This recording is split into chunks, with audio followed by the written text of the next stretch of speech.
Good morning, everyone, and welcome to this edition of Balance in Life. I am happy to welcome you today as Crystal Tyler Mackey on behalf of the Virginia Cooperative Extension Human Development Program team and our partners, North Carolina Cooperative Extension. I think you're going to really like this session today. We're going to talk from many different perspectives around how we support the youth in our lives. And so the panelists that are on today have some perspectives that they will share from both what they're doing at home, what's worked, what hasn't worked, where they've pivoted and shifted, as well as what they're doing in their workspaces and supporting youth from all different ages. I'm going to give them an opportunity as we move forward to share a little bit more about who they are, but let me just tell you who's sharing today. Our very own Balance in Life co-host, Bethany Igo, is going to share with us today. Human Development Program team member who's been on Balance in Life multiple times with us before as a presenter, Karen Tanner.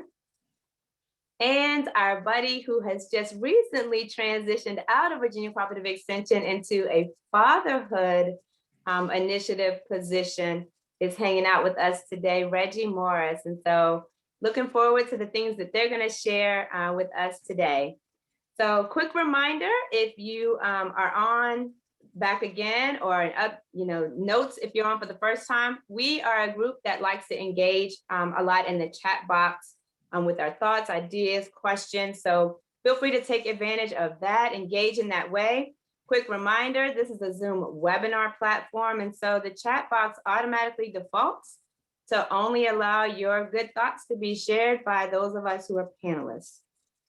If, and we hope you do, you want your thoughts and ideas or questions shared out to everyone, you'll have to choose in the drop-down menu, all panelists and attendees, and that way others can see whether you're greeting people, making a point, asking a question, you can share out in that way. All right, so I'm gonna kick off just a little bit with some background and what my co-presenters don't know is I'm gonna go back to the very first session that we did on Balance in Life. It was just about a year ago when we found out schools were going to be closed for the rest of the year. And, many of us were like, what do we do with this? And how do we respond? And how are we going to help, the kids that are in our homes, the kids in our programs, the kids at our schools that we in our lives, how are we going to help them? And so the very first session we did was one that I presented. And I'm going to just lift up a couple of quick slides to frame out where we're going to go today. The first was, okay, we got to find some calm.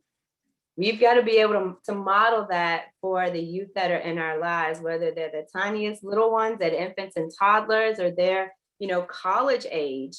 We've got to be able to find that for ourselves, right? Because that's going to spill over and impact them. And we've got to be able to model that for the youth in our lives. And then there were 3 R's that we lifted up that I want to remind us of because these are still so true. The first is around, reassurance. So the children and youth in our lives need continual reminders and reassurances for us that they're going to be okay, right? And how we relay that to them is in age-appropriate manners. The way we're going to talk to our preschooler, our younger elementary student is not going to look and sound the same way that we're talking to our teens or our college age youth, but we are going to talk to them. We are going to share with them, what's going on so they understand. And we're going to, share with them calmly, and we're going to listen to where they are. So that's that first R, reassurance. The second was routines.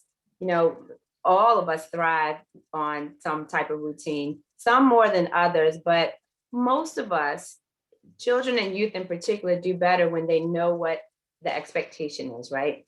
It takes some of the brain power, emotional energy out of it when you don't have to figure out what's going to happen next, right? When you have some of that laid out already, especially in times of uncertainty, as much as you can have in place, not rigidity without flexibility, but some kind of, routines that allow a sense of sort of safety and security in a space where so much is uncertain, so much is quickly shifting and changing, right? And, quick lift up, that doesn't look the same for every family situation. That doesn't look the same for every dynamic. So yeah, you might glean some great tips and thoughts and ideas. And boy, have I gotten some nuggets from Balance in Life. Have I gotten some nuggets from other people in my life that have, figured out some things, and we share those, but we can't compare and we can't, do a carbon copy because we're all different. We have unique situations, but figuring out what works for your family, right? And then the third is regulation. So how are we ensuring that we and the children and youth in our lives are taking care of our physical needs, emotional needs, right? So sleep, we've got to get sufficient sleep. We've got to, be intentional about the things that we're eating. We've got to find spaces where we can, engage in the creative sides of who we are. And then we've got to be mindful of stress and where stress is and how we're mitigating that, how we're managing that, how we're walking through those stressful situations. Again, that modeling, right? As the adults, and how are we, acknowledging and managing ours, and how are we helping the youth navigate and manage through the things that they are finding particularly stressful. So I'll just frame it at that. And from there, just turn it over to Karen Tanner, who's going to be first up to talk with us about how she's supporting the youth in her life. Okay, so good morning, everybody. I'm just going to give a little background about me because it's a little different, I think, than some of my colleagues, both personally and professionally. So I have been with Extension for about 9 years as a family and consumer science agent. Previous to that, I taught at Lynchburg College, which is now University of Lynchburg, working with student teachers. I was a school administrator at an elementary school as an assistant principal, and then an elementary school teacher prior to that. And so I come in with all this school turmoil that we all faced with COVID with a little bit of a different perspective because I've been on both sides, literally internal, deeply internally veined in that. And then of course, on the outside as a parent within my community, I have served as PTO presidents, running different boards with different kids activities, kids that are involved in extracurricular sports, and then you're part of those boards and those committees. And so when all of this hit, I suddenly became kind of that phone call of, well, what are you going to do with this child? What is going on with this one? And so I found myself both not only giving personal, opinions and advice, but also in a professional realm. People still saw me as my role within Extension as a parenting educator. And so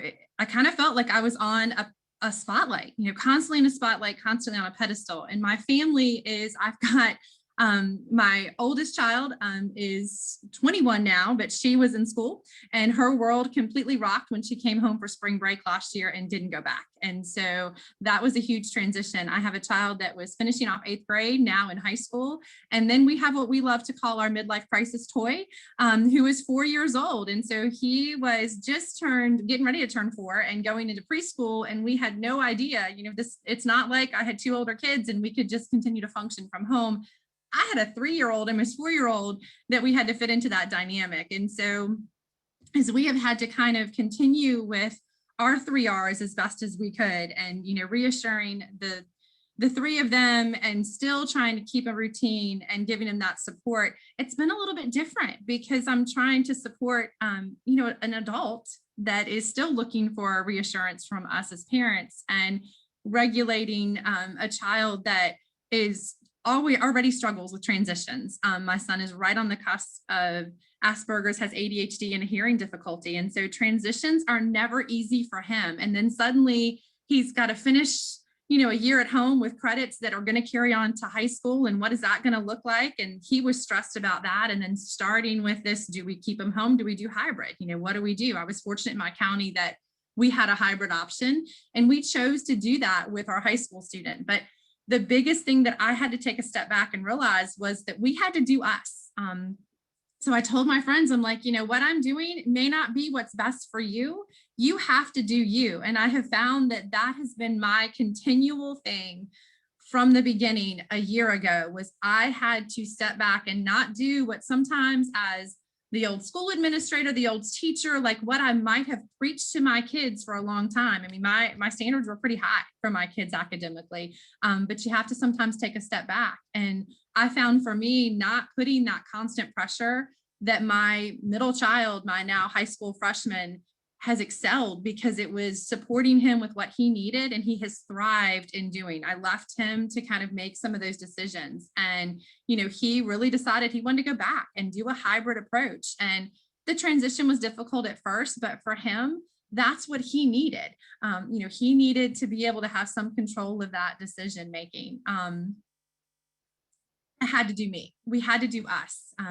Was fortunate that, I was not a good mom. I was back to work and he was transitioning to this hybrid and I was there 5 days a week. And I thought, I am not being a good mom. I was a terrible mother on Wednesday evenings when I came home. He goes to school on Tuesday and Thursday. My Wednesday, it was World War III in my house. And that was not practicing what I preached on a regular basis. It was not me being me. And so early on, I took advantage of our opportunity to telework, and I teleworked on Wednesdays. And being in the same house as him, he doesn't require a whole lot of direction, but a few constant reminders to get off the computer. Is this done? Has this been finished? Wednesday is our day that we take our big dry erase calendar that's in the office space for him, and he reworks everything for the coming week and makes his checkoff list. And just being, again, doing us, like that's what I had to do is kind of step back and decide what was going to be best for us.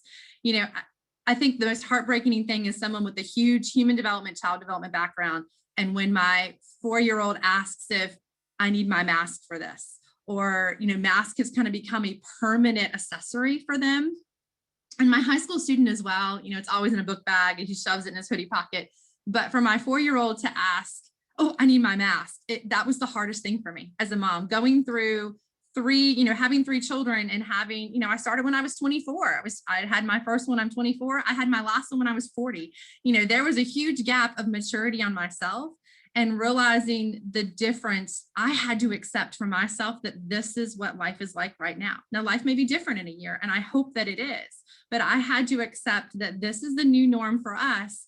And how do we make that work?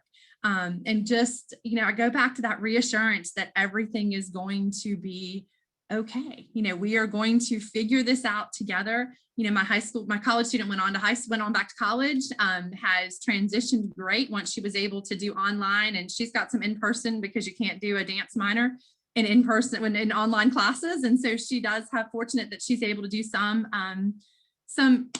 in-person classes and still have that social life is back to her. But even for her activities are different. The things that they had planned to do your junior year, very, very different for her. And she needed just as much reassurance at 20 years old as she did, when she was a 16-year-old at home, and needing that it's going to be okay.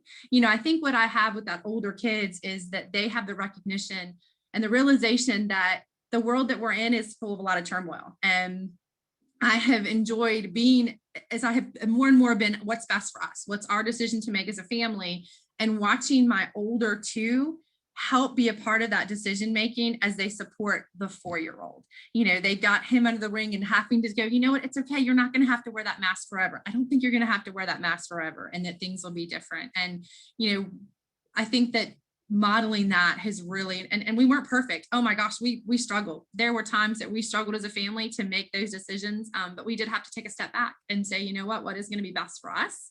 What is going to be the best for our family as we progress? So I continue to encourage you as things change, as things get even more and more back to normal. And if you're not comfortable, that's okay. You have to do you. And if you're ready to make that leap and do things as more and more things open, then I support you in that. And, I think that we just need to realize that, the world has changed, and we know that, and we just have to do what's best to support our families.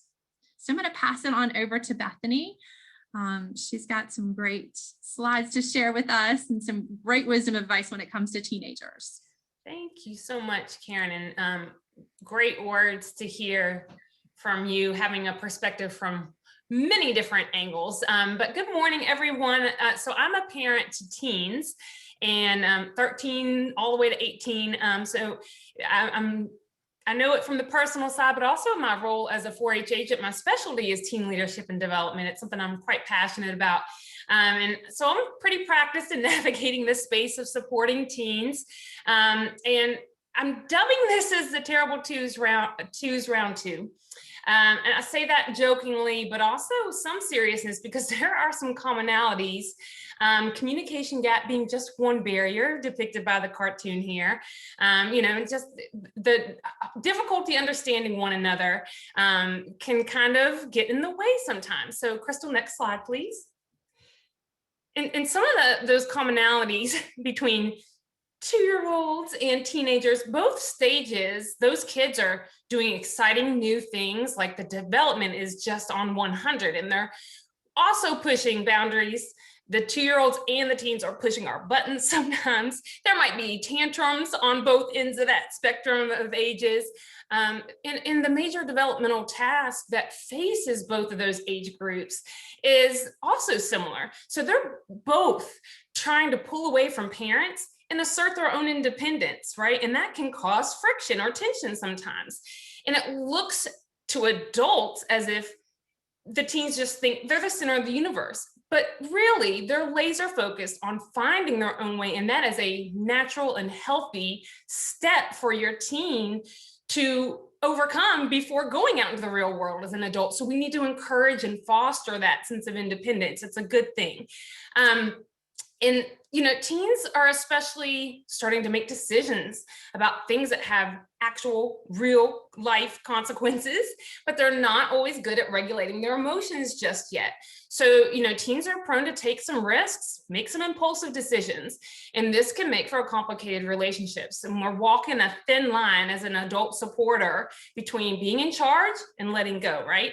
COVID has just magnified that typical teenage challenge right at the time they are wanting to exert their independence, and peer relationships are super important. They've had to cope with an enormous amount of restrictions. It can be so tempting for me to say to a teen, oh, you've got your health, and in the long run, this is going to just be a blip, or this is going to make you stronger, right? We want to say those things to our teens in an attempt to be helpful. But in fact, it could actually minimize how those teens are feeling. You want to make sure that they understand they have a right to those feelings. And in fact, I have learned as a parent that their feelings don't have to make sense to me, and they don't have to be right or wrong. Just let them be, because it's defining how they feel. And so let it be. And having a healthy, trusting relationship during these teen years is super important, but staying close enough to keep that relationship can be super hard. So teens can reject what they perceive as adult interference. They might be an open book to their friends. They can talk nonstop on social media or on their phone, but become completely mute when in front of an adult, right? You just simply ask how their day is, and it's like you have bothered them to the nth degree. So if this sounds familiar, just take a deep breath, and I'm going to just quickly walk you through a couple of quick tips that will help you to maybe see that your child is just going through some terrible teens. It's a phase that will pass, and that our job as an adult in their lives is still super important. The role just might have changed a little bit. Next slide, please, Crystal. So it sounds really simple, but just listen. If you ask a bunch of direct questions, that's normally not as effective as simply just sitting back and listening. Teens tend to be way more open if they're not feeling pressured, right, to share information. Sometimes they'll just make an offhand comment about something that happened during their day, and that is actually them reaching out. They're actually giving you a little lifeline, right? So plug into that, sit back and listen. Listen when they're talking to their friends, not spying and not prying, but if they're talking on the phone in a public part of your house, or in a meeting, or in the car, just listen, just tune in. You can get a lot of nuggets, as Crystal likes to say, and then you need to validating their feelings, hearing what they're saying, and just acknowledging it as exactly what it is. No judgments. You don't need to agree, and you don't need to fix it either, okay? It's simply about trying to understand their perspective, their values, their beliefs, without trying to get them to change, and not just simply parroting or repeating back what they say, but truly hearing. We can teach that skill to our teens as well, and encourage them to self-validate. right now more than ever, they're experiencing tons of changes and they are incredibly resilient, but they're also super vulnerable right now. And they might be saying to themselves, oh, being sad about missing, I don't know, prom, a sports event, that's stupid. No, let your teens know that it's okay for them to feel sad about that. And practice mindfully noticing your emotions, sitting with those emotions, and observing how that makes them feel. Then they can put that into context, right? So that's a really good skill that I use with both my professional life and my personal life, is validation of the feelings. Next slide, Crystal. Also giving praise. We always think about this as they're younger, but teens need a self-esteem boost just as much as younger kids. And they might act like they don't care what their parents think, but they do. Underneath it all, they need the opportunities to be positive, to have encouragement. And that's especially a good foundation to have when your relationship is strained or there is conflict, because they will go back to that bond of trust and knowing that my parent cares for me, and you can come to the table and figure out how you can get past that tough spot, right? They want to be taken seriously by you as an adult or parent in their lives. They want you to trust them. They want to know that you've got faith in their abilities, and that by itself will boost their confidence. Next slide, Crystal. And finally, this is my last real slide, but setting reasonable boundaries. I use that word reasonable because you don't want to act like a dictator. You know, younger kids are looking to adults to completely set the tone, but teens will question every little thing you say. So be ready with an explanation. Pushing the boundaries is totally normal for teens, but hearing your thoughtful explanation might make the rules seem a little more reasonable, and engage them in, if you all are not agreeing on the rules, get their perspective on it. It's an appropriate thing to do with this age group. When there's tension, control your emotions. It's super easy for your temper to flare when your teen is being rude, but try your best not to respond in kind to that kind of emotion. You still have to be the adult. You still have to think logically, even when they are not, or when they are upset. I saw lots of deep breath conversation in the chat box. That is something you can practice right here. I have even just said to other adults that I work with, walk away, regroup, try again when cooler heads can prevail. And last but not least, I really want to hit on that observation. Be in tune with your teens, the habits they have, the behaviors that they have. It can be so hard to distinguish between a typical teen moodiness and something that truly is a mental health issue that needs direct conversation or even a professional. So be in tune with their everyday habits so that you can figure out if there's a problem or not. And last slide, Crystal. I'm just going to leave you with this quote. The two greatest things we can give our children are roots and wings. And those that work with teens or are raising teens, you're helping them earn their wings. It's hard but gratifying work. So we're just going to keep plugging along at it, and we'll be super amazed at all the young adults that they become. And it's truly validating work. You just have to get through the hard times, but there are lots of positives around teens as well. And so I don't want that to taint the image of the typical teens and the terrible twos. It's a mixture of challenge and also great satisfaction. So now I'm excited to hand it off to my friend and former colleague, Reggie Morris. Hey, everybody. Good morning. I can tell you, Bethany, you have my heart racing, because if that is teenage life, you just described my current life. I have two young kids. I have a 4-year-old, a new fresh 4-year-old, and a baby girl, my sweetheart, who Kimmy is 18 months now, I believe. And it is an amazing dynamic, but it is relentless because they don't ever stop. But I am a father, and that is truly the proudest and most responsible thing that I do in my life, because I know that they need me. And I know that I am trying my hardest to share or set an example for them, because I want them to grow up and I want them to have kids and I want them to be able to take care of somebody else in the way that I'm trying to do for them. When I'm working with my kids and I'm trying to support them, I have 3 pillars that I like to stand on. The first one is teach. I want to be a teacher. And I don't mean just teaching knowledge, but I mean teaching behavior, teaching compassion. Right now, my son vocabulary is growing daily, and he says any and everything. And I have to remind him that all words aren't great words. And something that sounds good together may hurt somebody on the back end. And so I look at that as an opportunity to teach him, and I try to maintain patience because he doesn't know. These are new tools for him, and he's using them in the way that he knows how. And so that's a way that I really try to teach my children. I also want to equip them. That's the second pillar. Equip them with the skills they need to be successful.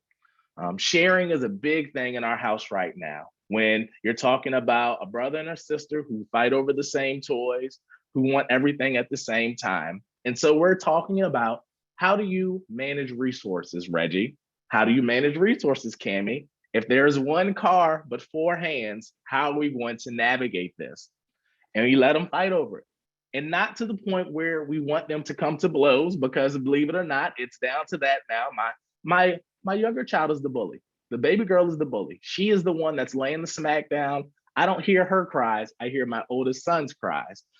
But working with her and trying to redirect her, because those are skills that she's going to know. They're going to need to have to fight for stuff, and they're going to need to know what it means to take turns with their classmates and with each other.